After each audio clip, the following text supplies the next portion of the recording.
In today's quick video, I'll show you how you can reset your Twitter password if you've forgotten it and if you don't know what the original password was. Here's how you can change it. So on the application here, I'm trying to log into a new account. So I can click on login here.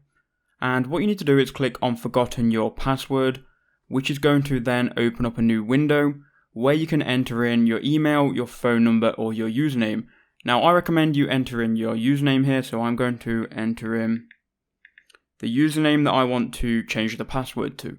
So once I've done that, I can then click search, and it's actually then going to find the username on Twitter and the account that we want to change the password to. And it's going to give us an option here to email a link to an email address which is associated to the account.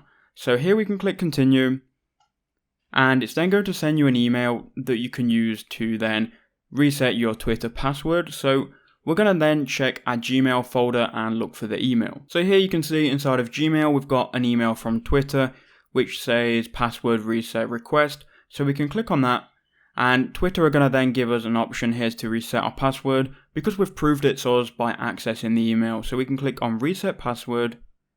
It's then going to open up Twitter, and here we can enter in a new password, type it one more time, and then click submit. So once we've done that, we can then click on the blue submit button. It's then going to ask you why you changed your password. I'm going to click on forgot password, click submit, and then we're all set. We've successfully changed our password.